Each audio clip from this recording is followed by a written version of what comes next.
Okay, so I'm going to go ahead and start the video recording here. This might run a little bit long. I've had to redo this a few times. I couldn't get the save to work properly. So, long story short, I'm working off two different monitors here. I'm trying to read off some of my notes and the research stuff, which I have referenced at the end. And then I also have my slide going here in the Adobe Connect. So, I chose to do, I believe it was option B or C regarding looking at school board differences. Overview relevant to policies, procedures, any kind of law. So I chose to kind of look at the public Catholic boards and the public boards. So both are publicly funded, and I find it interesting. And I've heard a lot of misconceptions, and I'm a parent of three, which I'm going to get into here. So yeah, I'm going to start it off. So why I kind of chose to do this. I'm a father of three. I have three young girls. They are currently entering into the kindergarten system, the full day kindergarten, and I just wanted to know more about the big differences between the local Catholic schools and the public schools. I'm a graduate of the Catholic system. My parents were Catholic, so I went to the Catholic elementary and the Catholic secondary. I'm not a massive practicing Catholic by any means. We do have a lot of Catholic values at home, and the girls obviously they say their prayers and grace before meal and whatnot, but we don't go to Mass every week by any means. So I just want to kind of know better about, are they able to enter the system, or are they not? So one of my findings, I found it to be very interesting overall, and I'm sure you will too. So looking at the Horizon Report K-12, the future of education follows global trends, following the global trends. So we were introduced to this report, and I'll show you in a little bit here, in a couple different courses, and I always go back to it because it's something that the Durham Catholic and the Durham Catholic District School Board and the Durham District School Board follow. It's one of those things that they bring forth in all of their meetings with staff, and it's something that's kind of like a guideline they go by. So, sorry, I keep toggling the wrong slideshow here. Okay, so support and finances. Looking at the public board, both boards are publicly funded, which is a misconception. A lot of people think that the Catholic board is in some way privately funded, or there's an extra bit of money that goes to the Catholic board. It is equally distributed, and each year in March, the Ministry of Education announces any kind of changes or adjustments to the education and the funding therefore. So the province will provide each school board with funding based on numerous factors. So number of students in that board, the number of schools within that board, the percentage of high need students within the board, English, French, second language, geographical needs based on either small schools, big schools, how far apart are they, for example. And then obviously there's allocated budgets for special needs programming within the schools too. So just looking at our local ones here within the GTA and the Durham, Toronto District and Toronto Catholic versus Durham District and Durham Catholic, you can see obviously that the public board is massive in comparison. The Catholic board is huge. It still brings in a $1 million annual budget operating, but the Toronto District School Board, with nearly 37,000 employees, it's like it's an empire, and it's a huge part of the social, basically how we are able to sustain this kind of economic growth over the past 20, 30, 40 years. A big part of it is due to our massive education systems here in Ontario. So, and two of the bigger ones being the Toronto District and the Durham Districts.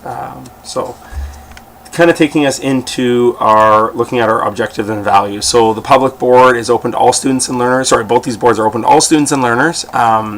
French language courses are mandatory for some grades throughout both boards, and some boards offer French immersion programs. So the Catholic and the public board offer that. The Durham District increases student achievement and well-being, constructively engage the community, and advance inspired leadership. So that's kind of their mission statement. A lot of buzzwords in there, which I really like. And the Durham Catholic, we are called to celebrate through God the given talents as we serve the excellence in the light of Christ. They have Catholic learning community goals relevant to faith, love, wisdom, inclusion, service, responsibility, and justice. And then visions for the public board, innovative, diversity, integrated technology, and communication. So a lot of similarities, a lot of overlap. The one thing that I guess I find to be the most interesting is that in a lot of ways they're almost playing off each other. I know this is just one comparison, but I bet you if I were to look at the Waterloo District versus the Waterloo Catholic, York, I'm sure if I went out west I'd find the same things, where one is making claims regarding this and the other is making those same claims but just using different terminology or different buzzwords. So in a lot of ways I feel like the objectives, the values, the overall desire that they put forward for their students is very much the same. So, and this is kind of where it's going with my conclusion, but advancements in technology, the public board, this is a big time overlap because the differences were just not very pronounced at all. They both center on online learning and blended learning, similar to what we're doing here in Adobe Connect. They have iPads, iPad carts in the classroom, Lenovo's, Makers Labs. Both offer Lego Clubs, Lego Innovators, and Smartboard technology is in both. Now, there is a lot of controversy, especially in the teacher education program, about, oh, well, the Catholic board has, smart boards in every classroom, as opposed to the public board.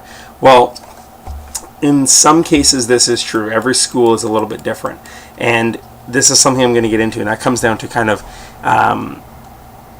basically independent budget and the budget that each school is given and how the principal allocates the budget. And it's not like it's a 1 or 2 year thing where all of a sudden you can turn around how a budget has been used or is being used. Every school is built the way it is or has certain things because the administration there has set themselves up for that. It's kind of like a course of action where they know if they invest into this year, they can get this next year.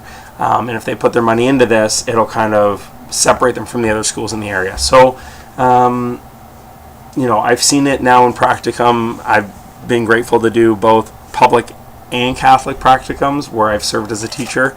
And I can say that they're very equal with regards to technology and advancements and kind of the integration of technology in the classroom. I've used iPads at both schools, one at a very high need school with very low socioeconomic status surrounding. So I think it's you just kind of got to look for it, and if it's not there and you're in that full-time position, it's your job to be able to kind of try to bring it up and try to see what you can do as far as contacting your local trustees or your officials to be able to kind of bring awareness to the fact that students here are missing out on something. So going through to enrollment. So looking at the support. The public school systems, somewhere in and around 1.4 million students throughout Canada. Public Catholic education centering somewhere in and around 650,000. So, substantial, almost a third of all children enrolled in K-12 education across Canada are in the Catholic stream.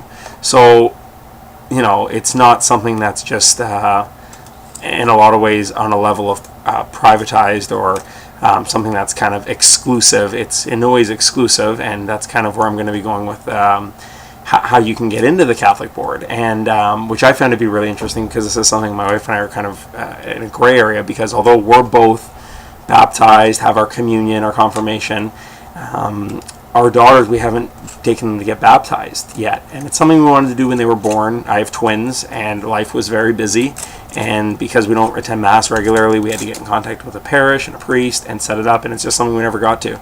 And now we have our third daughter who's 3 now, so we have 3 girls. The twins are now 5.5, and it's just something that's kind of been on the back burner, but it is something that I do hold in my heart, and it's something that I do want to do. But to know that they can get into the Catholic system without being baptized and just have one of us as Catholic parents, it's not something that I don't see any reason to push it or to really rush it. Maybe it's something that'll get done later on in life. So I will say that surrounding any kind of information on policies regarding inclusive education or safe school education, both schools comply with different policy regulations. Through the Durham District School Board, they have policy 3101, which is references to the acceptable and safe use procedures for computing technology and cyber safety within their schools. And for the Catholic board, they have policy PO 216, which surrounds equity and inclusive education for all students. And both schools center on English literacy development, ELD, and English second language development, as well as special education programming, which is kind of its own separate thing with regards to being supported and having allocated budget for it. Looking at employment opportunities for the public board. All staff members of both boards apply with the Ontario Employees Safe Standards Act. All new staff must comply with accreditations related to teaching or any administrative positions. Additional training, policy, and procedure review is required for both boards in some cases. In most cases, it's just regarding full-time positions. Occasional positions, it seems like something slipped through the cracks. And I noticed on the Catholic website it refers to annual reviews, so certain things they'll want to see up to date. So character education is a policy that falls under the public board, and it surrounds character traits to be used in the development and implementation of character education programs and any initiatives within the school that promote or facilitate a positive school climate.